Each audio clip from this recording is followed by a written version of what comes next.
भल्ला घर में सभी लोग इकट्ठा होते हैं और मणि सबको रोहन के दफ्तर में जो कुछ हुआ था वो विस्तार से बताता है। रमण ये सुनकर सोच में पड़ जाते हैं और कहते हैं कि रोहन देखने में तो एक समझदार और अच्छे संस्कारों वाला लड़का लगता है, लेकिन फिर भी उन्हें इस रिश्ते को लेकर जल्दबाजी नहीं करनी चाहिए।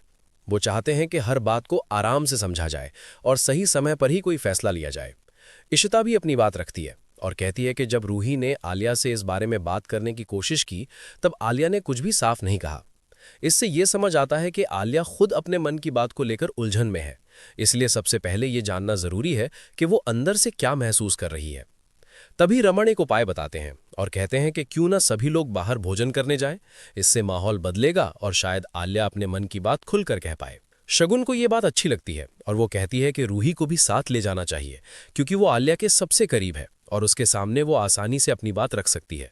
सभी इस बात से सहमत हो जाते हैं और तय होता है कि सब लोग साथ जाएंगे ताकि माहौल हल्का हो सके। दूसरी ओर रूही अभी भी गुस्से में होती है और करण से पूछती है कि उसके पास रोहन का फोन कैसे आया। करण शांत लेकिन सख्त स्वर में बताता है कि वो रोहन का छोटा भाई है। ये सुनकर रूही हैरान हो जाती है और पूछती है कि फिर वो रोहन का फोन क्यों इस्तेमाल कर रहा है। करण कहता है कि वो अपने भाई को उन लोगों से दूर रखना चाहता है जिन्होंने उसे तकलीफ दी है। वो रूही से सवाल करता है कि जब उन्होंने रोहन का अपमान किया तब अब उससे मिलने की क्या जरूरत है। तभी आलिया आगे बढ़कर समझाती है कि वो रोहन से माफी मांगने आई है, अपने लिए, अपने परिवार के लिए और अपने चाचा की तरफ से भी। करण उसकी बात सुनता है लेकिन कहता है कि अब इन बातों का कोई फायदा नहीं है। वो वहां से जाने लगता है, लेकिन रूही उसे रोकती है और उससे बैठकर बात करने की विनती करती है। रूही उसे समझाने की कोशिश करती है कि रोहन और आलिया को एक बार फिर मिलना चाहिए।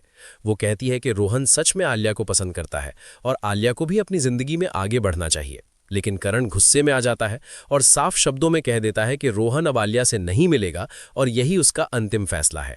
ये कहकर वो वहां से चला जाता है और रूही को बहुत गुस्सा आता है। वो सोचती है कि करण बहुत घमंडी है और उसे अपने भाई की जिंदगी के फैसले लेने का कोई हक नहीं है।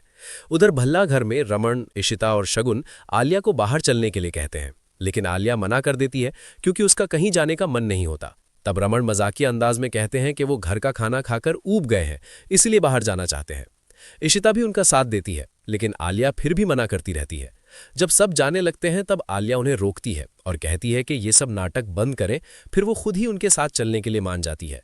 ये देखकर इशिता बहुत खुश हो जाती है और कहती है कि वो रूही को भी वहीं बुला लेंगी। इसी बीच रूही और करण की फिर से बात होती है।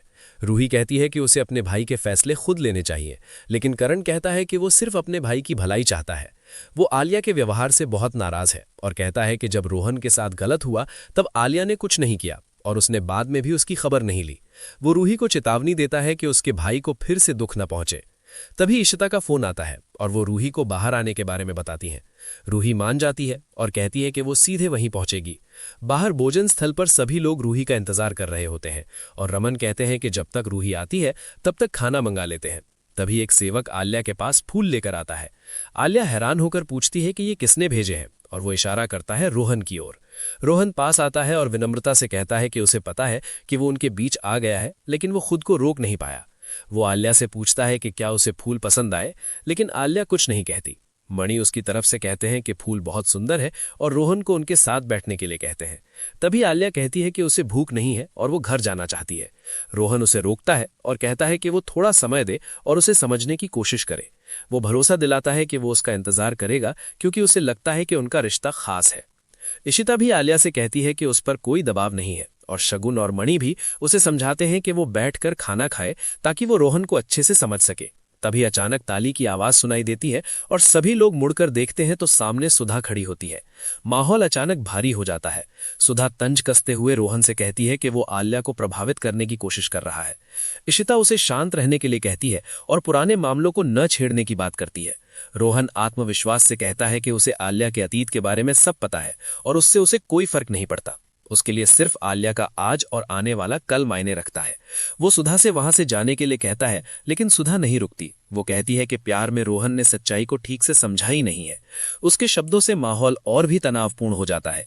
इशिता के चेहरे पर पुरानी यादों का असर साफ दिखाई देता है और आलिया भी अंदर से टूटने लगती है। और इसी मोड़ पर यह कहानी एक बड़े सवाल के साथ रुक जाती है कि क्या आलिया सही फैसला ले पाएगी और क्या ये रिश्ता आगे बढ़ेगा या यहीं खत्म हो जाएगा।